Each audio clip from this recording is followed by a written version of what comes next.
মায়ের বুকের সেই দুধের 100 বার লক্ষ কোটি জার্মের সাথে মোকাবেলা করে ফাইট করে এই লোকটা বার্ধক্য বয়সেও সুস্থ থাকবে মায়ের দুধের বরকতে। সেই বরকত থেকে আজকে বঞ্চিত করছে আমার দেশের আধুনিকা মা। মুসলমান ভাইরা রে আমার ভালো করে বুঝবেন। এরপরে আর একটা গুরুত্বপূর্ণ সুন্নত বন্ধুরা আমার খুব ভালো করে মনে রাখবেন, এই কথাটা বলেই শেষ করে দেব। সেটা হলো সন্তানের জন্য উন্নত সুন্দর একটা নাম সিলেকশন করতে হবে। আল্লাহর পয়গম্বর বলেন, মান উলিদা লাহু ওয়ালাদুন ফালইউহসিন ইসমাহু ওয়া আদাবাহু। তোমাদের কাউকে যদি আল্লাহ পাক রব্বুল আমিন সন্তান দান করেন, সে যেন তার সন্তানের জন্য সুন্দর নাম চয়েস করে। আমাদের দেশের ভিতরে আলহামদুলিল্লাহ নাম চয়েসের ব্যাপারে আমাদের দেশের কোনো বন্ধুরা আমার দম্পতি পিছিয়ে নাই, বরং অনেক দম্পতি এমন আছে যাদের বিয়ে হওয়ার আগেই প্ল্যান করে নিয়েছে।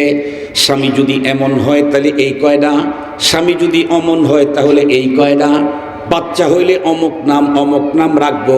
কিন্তু দুঃখের বিষয় হলো মুসলমান যেই নামগুলি বর্তমানে চয়েস করে, এই নাম দিয়ে বোঝার কোনো কায়দা নাই মুসলমানের সন্তান নাকি দাদা বাবুদের, বোঝার কোনো কায়দা নাই। নাম কি রাখে বল্টু, নাম কি সেন্টু, নাম কি রিগান, নাম কি রিঞ্জু, রাম কি মঞ্জু। খুব ভালো করে মনে রাখবেন, এই জাতীয় নাম দিয়ে তো মুসলিম অমুসলিম তারতম্য করা যায় না। আমার আব্বাজান আপনারা তো ভালো করে চিনেন, কারণ সবচেয়ে বেশি মোহাব্বত করতো আমার আব্বাকে ধান করার লোকেরা। আমার খুব মনে আছে নুর নবী কাকা, আমি আগে আসতাম আব্বার সাথে ঈদের নামাজের এখানে। আগে কিন্তু সিস্টেম ছিল ইমাম সাহেবকে কোরবানির সময় কাল্লা দিত নাকি গোস্ত দিত, এই জাতীয় অনেক আগের কথা, তো মনে নাই, 40-45 বছর আগের কথা। আসতাম, ওই কাকা ব্যাগ ভইয়া আমাদেরকে গোস্ত দিয়ে দিত। এটা ইমামের, এটা আমাদের গ্রামেও ছিল, এটা ইমামের একটা ভাগই ছিল আগে। এখন তো আর ইমাম সব আপ টু ডেট হয়ে গেছে, ওই ভাগটা কেউ নিবার লেগে আর চায় না। মোহতারাম হাজরিন, তখন দেখেছি কি মোহাব্বতটা করতেন। হাবিবুর রহমান নামে একজন তুলা ব্যবসা করতো, ওই যে ল্যাপটপ তৈরি করতো, ওনার ছেলে পেলে নাই আছে। উনি কি যে মোহাব্বত করতেন আমার আব্বাকে, নুরসাইদ কাকা, আল্লাহু আকবার। আব্বাকে যে গুরু বিলা মানতেন, গুরু গুরু। আল্লাহ তাআলা এরা দুনিয়ার থেকে চলে গেছে, আল্লাহ সবাইকে জান্নাত দান করুক। আরো অনেকে, সবার নাম তো এখন বলতে পারবো না, বলতে লম্বা টাইম লাগবে। তো যে কথা আমি বলতেছিলাম সেটি হলো, আব্বা জান তো ভালো ওয়াজ করতে পারতেন, এবং আব্বার আজান এত, ভয়েস এত চেতালো ছিল। ওই বাসুরিয়া, এই জয়নাল ফুবার ওই বাসুরিয়াতে আমার বড় খালার বিয়ে হয়েছে, মুফতি রেজাউল করিম সাহেব আমার খালাতো ভাই। আব্বাজান, আমরা যখন খালাবাড়ি থাকতাম, আমাদের মসজিদে আব্বাজান ফজরের সময় আজান দিতেন। এই আজানের শব্দ আমি নিজের কানে খালার বাড়ি থেকে শুনছি, এমন চেতালো কণ্ঠ। তো আব্বাজান একবার ওয়াজ করতে গেছে, তখন তো মাইক নাই, ওয়াজ করতে গেছে সাইতিয়ানি, এমন ওয়াজ করছে সব মানুষ তার ভক্ত হয়ে গেছে। ওই সময় তো আর রাত্রে আসার কোনো সিস্টেম ছিল না, রাত্রে থেকে সকালবেলা খানা দানা খেয়ে তারপরে বক্তারা আসতো। আব্বা ছিলেন ওইখানে, এক মুরব্বীর সাথে কথাবার্তা হয়েছে। কথাবার্তা বলতে বলতে একটা পর্যায়ে দেখা গেছে ওই মুরব্বীর যে নাম, আমার নানারও সেই নাম। আগে কিন্তু নামে নামে থাকলে আত্মীয় বানাইতো মানুষ, মনে পড়ে কি আপনাদের? এখন নামে নামে কি আত্মীয় বানাই, ও আপন বাইকে মারার জন্যই করে, তবে নামে নামে আত্মীয়। আগে ছিল নামে নামে মিল হইলে কি হইতো জানি, বন্ধু হইতো, মিতা হইতো, মিতা মিতা, এই মিতা শব্দটা ভুলে গেছি, মিতা হইতো। তো আব্বা জান আমার আগের না, আগের না মানে আমার আব্বা তো 3টা বিয়ে করেছিলেন মোট, আপনারা মনে হয় জানেন না। প্রথমে একটা বিয়ে হয়েছিল গ্রামেই, তার ঘরে নাকি একটা মেয়ে সন্তান জন্ম নিয়েছিল, এরপরে ছাড়াছাড়ি হয়ে গেছে। এরপরে দ্বিতীয় মা, সেই মায়ের পেট থেকে 3 ভাই, আবুল কালাম আজাদ, রুহুল আমিন, আব্দুল হাকিম। উনি ইন্তেকালের পরে আমার মা, আমার মার আমি বড় ছেলে। তো আমার মেঝো যে মা নানা ছিলেন, এই নানার নাম ছিল মোজাহার, ওই ভদ্রলোকের নামও মোজাহার। পরে ওই লোক বলছে, তাহলে তো আপনি আমার জামাই। তো এই মোহাব্বত যাওয়া আসা হইতো। আমি তো আর জানি না, আমি ওইখানে ওয়াজ করতে গেছি। ওয়াজ করতে যাওয়ার পরে আমাকে বলল যে আপনার এক আত্মীয় আছে এখানে, সেই বাসায় আপনার মেহমানদারি। তো গেলাম, আমি চিনতেছি না, বলে যে আপনার মামা। আমি চিন্তা করি কেন মামার বাড়ি হলো ওই দিক, এই দিকে ঢুকলো কেমনে, একেবারে উল্টা দিকে, কোনোভাবে মিলাইতে পারতেছি না। তারপর যেহেতু বলছে মামা, দেখি কেমন মামা, অনেক সিস্টেমই তো মামা হয়, দেখি তো। পরে উনি পুরা ঘটনা খুলে বললেন। খুব ভদ্রলোক, উনি এখনো বেঁচে আছেন, নানা বেঁচে নেই, মামাটা বেঁচে আছেন, খুব টিপটপ, খুব ফাইন, মানে চেহারা সুরত পোশাক পরিচ্ছেদ একদম টিপটপ। তিনি বললেন যে মামা এই অবস্থা, দুলাভাইকে আমরা খুব মহব্বত করছি। আমি বললাম তাহলে তো অরিজিনালি মামা, আমার বাবারা যেহেতু দুলাভাই বলতেছেন তাহলে তো আর কোনো ঘুনকিরা নাই। থাকলাম তো উনি ওনার দুই ছেলেকে নিয়ে আসতে আমার সাথে দেখা করানোর জন্য। নিয়ে যেহেতু আসতে, কথা তো বলতেই হয় সৌজন্যমূলক। তোরা এসে বললো ভাইকে সালাম দে, তোরা এসে সালাম দে, আসসালামু আলাইকুম ভাই, সালাম, এটা সিস্টেম, আসসালামু আলাইকুম ভাই। এটা কোনো সিস্টেম না, এটা হিন্দুদের কাছ থেকে আসছে, বিজাতিদের কাছ থেকে আসছে। সালাম দিতে হাত উঁচু হবে না, প্রয়োজনে মাথা নড়তে পারে, কিন্তু হাত উঠা এটা স্যালুটের সিস্টেম। কথা কি বুঝাইতে পারছি আপনাদেরকে? খুব ভালো করে বুঝবেন তো। আসসালামু আলাইকুম ভাই। ওয়ালাইকুম আসসালাম। দুইজন এসে দাঁড়াইছে, জিজ্ঞেস করছে এই তোর নাম কি? কয় আমার নাম রিগ্যান। তোর নাম কি? কয় আমার নাম রুজভেল্ট। বললাম আরে রিগ্যান রুজভেল্ট দুইজনের নাম? বলে হ্যাঁ। এত চমৎকার নাম কোথায় পালি? ওরা তখন বলতেছে আব্বু রেখেছে। আমি বললাম রিগ্যান আর রুজভেল্ট যেন কোন জামানার নবী ছিল রে? আমি যখন বলছি যে রিগ্যান আর রুজভেল্ট যেন কোন জামানার পয়গম্বর ছিল, ওই না না না না ভাই, পয়গম্বর ছিল না তো কি ছিল? কই আমেরিকার সাবেক দুই প্রেসিডেন্ট। হায় হায়, দুই আমেরিকার দুই প্রেসিডেন্ট এক বাসায় তো না। অর্থন হাইসে দিছে। হাইসে দেওয়ার পরে আমি তখন জিজ্ঞেস করছি রিগ্যান আর রুজভেল্ট প্রেসিডেন্ট যে দুইটা ছিল তারা তো মুসলমান ছিল তাই না? কয় না ভাইয়া, ওরা তো খ্রিস্টান ছিল। আমি বলছি তোরা কি? আমি জিজ্ঞেস করছি তোরা কি? যেই বলছি তোরা কি, আমার মামার চেহারার দিকে আর চাওয়া যেতেছে না। মামা চিন্তা করলো হায় হায় করলামটা কি, ওরসে না দেখাইতাম তাই তো ভালো ছিল। এখন মামা খুব তড়ি ঘড়ি এটাকে রিপিট করার জন্য চেষ্টা করতেছে। আমাকে বলে মামা ওদের ভালো নাম আছে। তো বলেন ভালো নামটা কি? সুন্দর দুইটা নাম বললো, আল্লাহর সিফতি নামের সাথে মিলায়া। আমি বললাম মামা নাম দুইটা যেহেতু অনেক দামি সুন্দর নাম, এই জন্য এটা সুন্দর করে বেঁধে শোকেসের ভিতরে রেখে দিন যাতে নষ্ট না হয়। সত্যিই কিন্তু এখন মুসলমানদের সিস্টেমই এটা, মুসলিম নামটা নারী কাটার সময় অথবা আকিকার সময় রেখে দিয়েছে, ওইটা লিখে রাখে ঘরের ভিতরে, আর ব্যবহার করে সিন্টু মিন্টু কিন্টু। ঠিক বললাম না? ঠিক বললাম? সবাই যদি তারে সিন্টু বলে ডাকে, পরপারে ওরে আব্দুল গাফফার কে বলবে? আব্দুল গাফফার বললে কে চিনবে? অথচ একজন মুসলিমের নাম তার জন্য উন্নত হওয়া কত দরকার। হাকিমুল উম্মত মুজাদ্দিদুল মিল্লাত আশরাফ আলী থানভী রহমতুল্লাহ আলাইহি বলতেছেন, আমার দাদার ঘটনা শোনাইতেছি না। উনি বলেন ইন্ডিয়াতে এক পাঠান, পাঠান চেনেন নাকি? এই বিশাল বডি, পাঠানের এক হাত আমাদের দুই পা, এমন পাঠানও আছে, পাকিস্তানেও আছে, বিশাল দেহের অধিকারী। এরকম এক পাঠান বড় লোক, সে যাবে সফরে, তখন তো প্রাইভেট গাড়ি ছিল না, ট্রেনের সফর। সে চিন্তা করলো আমার তো বড় লাগেজ, এটা নেবো কেমনে? তো আমার কাজের ছেলেকে সাথে করে নিয়ে যায়।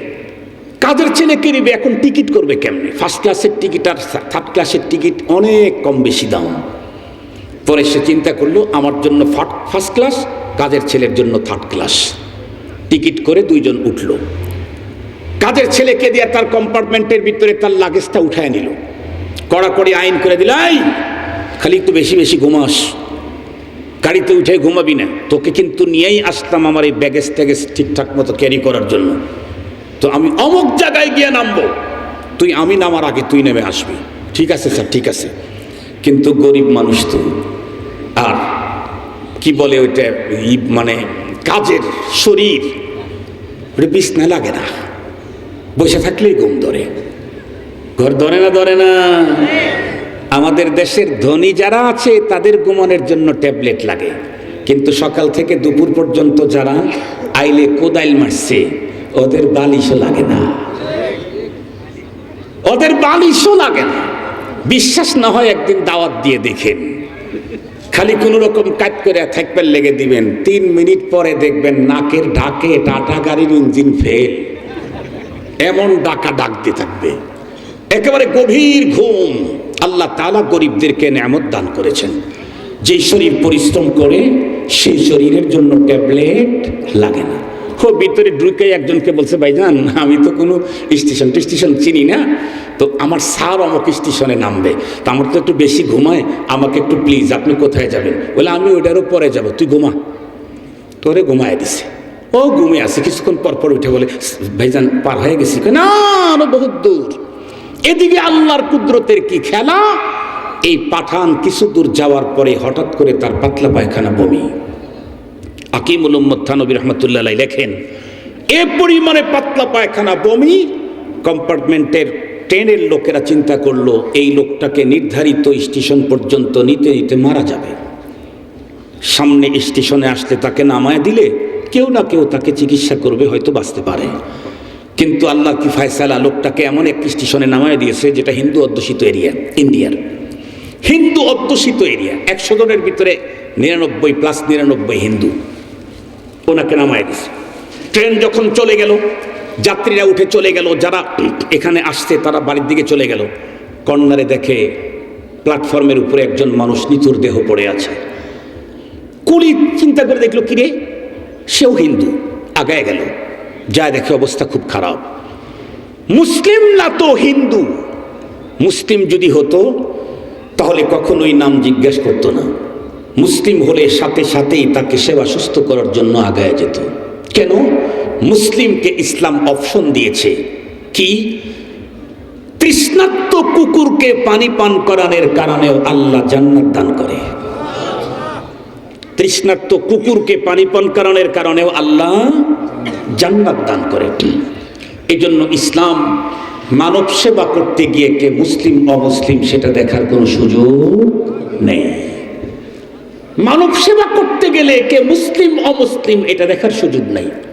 তবে কোনো মুসলিম কোনো হিন্দুর ধর্মীয় কাজে সহযোগিতা করার পারমিশন নাই। এই আপনাদের সিমলার অনেক হিন্দু এখন আর আসে না, আমি বাসায় থাকি না তো, অনেক হিন্দু আমার বাসায় গেছে, যা বলতো, হুজুর আমার কন্যাদান নেই, আমার কাপড় নেই, আমার চাউল নাই, আমি দিতাম আর বলতাম আল্লাহ ও যেন ইসলামের মধ্যে চলে আসে।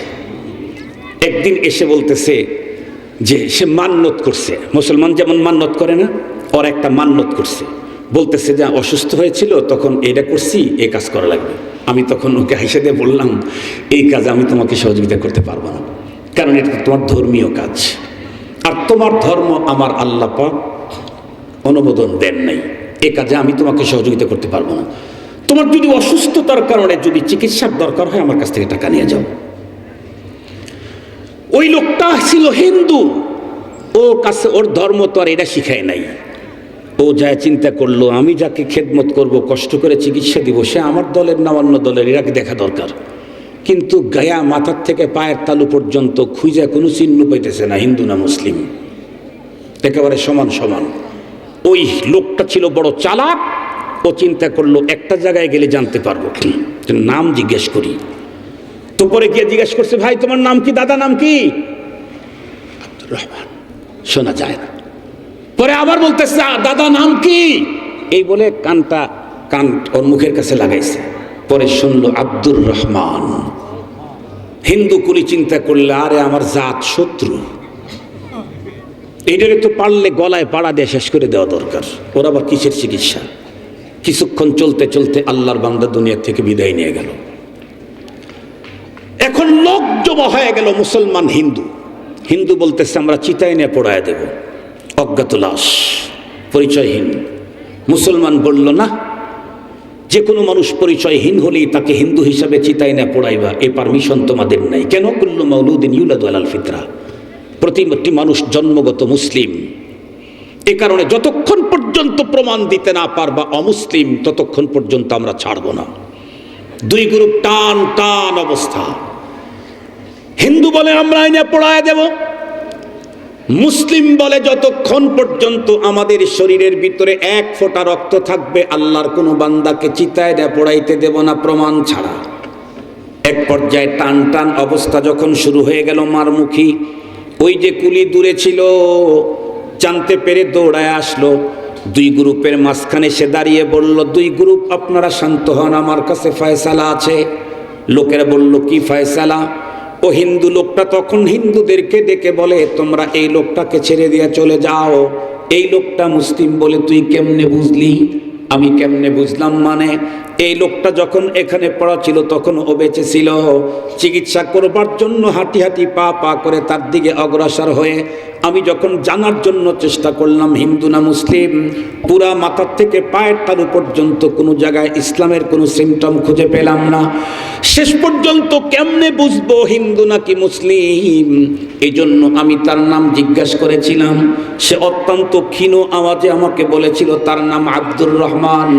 এখন তোমরাই বলো, পৃথিবীর কোনো একজন হিন্দুর নাম কোনোদিন আব্দুর রহমান হতে পারে নাকি? এই কথা বলার পর হিন্দুরা তাকে রেখে চলে গেল। মুসলমান লোকটার লাশ নিয়ে বন্ধুরা আমার অত্যন্ত সুন্দর মর্যাদা দিয়ে তাকে গোসল করায় কাফন পরায় সুন্দর করে জানাজার নামাজ পড়ে দাফন করে দিল। হাকিমুল উম্মত মুজাদ্দিদুল মিল্লাত আশরাফ আলী থানভী রাহমাতুল্লাহি আলাইহি বলেন, এই লোকের পিতামাতা যদি তার সন্তানটার নাম ইসলামী নামকরণ না করত, যদি আব্দুর রহমান নাম না রেখে বল্টু সেন্টু এই জাতীয় নাম রাখত, তাহলে তো কোনোভাবেই বন্ধুরা আমার বোঝার কোনো কায়দা ছিল না সে মুসলিম না অমুসলিম।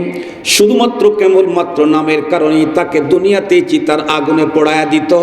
দুনিয়াতে চিতার আগুন থেকে মুক্তি পাওয়ার এই জায়গায় বড় কারণ ইসলামী সুন্দর নামের উসিলায়। এই জন্য আল্লাহ পাকের পয়গম্বর বলেন, মান উলিদা লাহু ওয়ালাদুন ফালইউহসিন ইসমাহু ওয়া আদাবাহু। তোমাদের যাদেরকে আল্লাহ পাক রব্বুল আলামিন সন্তান দান করে তাদের জিম্মায় সন্তানের কিছু হক আছে, পাওনা আছে। এক নম্বর হক হলো সন্তানের জন্য দিনদার মা চয়েস করা। মার উপরে সন্তানের জন্য প্রথম হক হলো সন্তানের জন্য দিনদার বাবা চয়েস করা। দ্বিতীয় নাম্বার, সন্তান জন্মের পরে তার ডান কানে আজান বাম কানে একামত দেওয়া। তৃতীয় নাম্বার বন্ধুরা আমার, সন্তানকে আকিকা করা যদি এই সক্ষমতা যোগ্যতা বাবা মার থেকে থাকে। আর একটা সুন্নত হলো সন্তানকে বন্ধুরা আমার তাহনিক করায়া দেওয়া। আল্লাহর পয়গম্বরের কাছে তাহনিক করানোর জন্য অনেক শিশুদেরকে আনা হয়েছে, পয়গম্বর তাদেরকে তাহনিক করে দিয়েছেন। আজকের পৃথিবীতে তাম দুনিয়ার মুসলমান যদি একত্রিত হয়ে কিয়ামত পর্যন্ত অনুসন্ধান চালায়, জিন্দিগিতে কোনোদিন দুনিয়াতে আর পয়গম্বর পাওয়া যাবে না। পয়গম্বরের মুখের লালা পৃথিবীর মানুষের জন্য চিরতরের জন্য বন্ধুরা আমার বন্ধ হয়ে গেছে। তবে কিয়ামত পর্যন্ত যতদিন পৃথিবীর আকাশে সূর্য উদয় হবে অস্ত যাবে, ততদিন পর্যন্ত আল্লাহ পাক দুনিয়াতে নায়েবে নবী তৈরি করবে, ওয়ারাসাতুল আম্বিয়া তৈরি করবে। নবী নাই, নায়েবে নবী নেককার পরহেজগার দিনদার আল্লাহওয়ালা, যার কথার সাথে কাজের মিল আছে, যার বন্ধুরা আমার বর্ণনার সাথে আমলের মিল আছে। এই জাতীয় কোনো দিনদার মানুষকে দিয়া আল্লাহওয়ালা নায়েবে নবীদেরকে দিয়া সন্তানের তাহানিক করাইলে অনেক অনেক বরকত আল্লাহ পাক আমাদেরকে নসিব করে দিবেন। এরপরে গুরুত্বপূর্ণ আর একটা হক হলো, মা তার বুকের দুধ নিজের সন্তানকে পান করাইতে হবে। কোনো মা যদি শুধুমাত্র কেবলমাত্র তার দৈহিক ফিটনেসটাকে অক্ষুণ্ণ রাখার জন্য, সুন্দর রাখার জন্য যদি মা সন্তানকে তার বুকের দুধ থেকে বঞ্চিত করে, নিঃসন্দেহে ওই মা সন্তানের হক নষ্ট করলো। এ কারণে পরপারে আল্লাহর আদালতে সন্তান মামলা করলে মাকে জবাবদিহি করা লাগবে। সন্তান যদি মামলাটা শুধু করে দেয় তাহলে খবর আছে। শেষের আর একটা হক বলেই শেষ করে দিচ্ছি। আর একটা গুরুত্বপূর্ণ হকের কথা বললাম, কি যেন? সন্তানের জন্য একটা সুন্দর নাম। কথা বলেন না কেন? এটা সন্তানের পাওনা। আলহামদুলিল্লাহ আমাদের বাবারা আমাদের এই হক আদায় করেছেন। আমার নাম আব্দুল বাসিত, ভাইজানের নাম আলী মর্তজা। নামের ভিতরে ইসলাম আছে না নাই? ভাইয়ের নাম সাখাওয়াত হোসাইন, নামের ভিতরে ইসলাম আছে না নাই? আছে। এই জাতীয় এখানে আব্দুল আজিজ ভাইয়ের নামের ভিতরে ইসলাম আছে। আমাদের বাবা মা অত বড় শিক্ষিত ছিলেন না, কিন্তু নাম দিয়েই বোঝা গেছে আমি মুসলমানের বাচ্চা। কথা বলেন না কেন? এখন বেশি শিক্ষিত হয়েছে তো এই জন্য নাম দিয়ে বোঝা যায় না মুসলমান না দাদা, নাকি ওই আমেরিকান, না লন্ডনের, না কানাডার। কোনটা তাই বোঝা যায় না। ঠিক বললাম না ঠিক বললাম? বেশি শিক্ষিত হওয়ার কারণে যেই সমস্ত পিতামাতা সন্তানদেরকে সুন্দর নাম থেকে বঞ্চিত করবে, এর বিরুদ্ধে আল্লাহর আদালতে যদি আপিল করে সন্তান, তাকে সাজা পেতে হবে। আর একটা হকের কথা বলে শেষ করে দিচ্ছি, সেটা হলো ঈমানের দ্বিতীয় নাম্বার ডোজ। সন্তান যখন কথা বলা শুরু করবে, সর্বপ্রথম আমাদের দেশের মানুষ কি বলায়? আব্বা বলো, আব্বা আব্বা আব্বা। আবার কেউ বলে আম্মা বলো, আম্মা আম্মা আম্মা। না, সর্বপ্রথম সন্তানের মুখ থেকে বের করতে হবে আল্লাহ বলো। কথা বলেন, কি বলো? আবার বলেন, কি বলো? আল্লাহ বলো। সন্তানকে সর্বপ্রথম প্রতিটা মা, প্রতিটা বাবা তার সন্তানের মুখ থেকে প্রথম শব্দ বের করা শিখাবে আল্লাহ আল্লাহ। আল্লাহ বলো, আল্লাহ আল্লাহ আল্লাহ। কেন? পৃথিবীর যেই মানুষ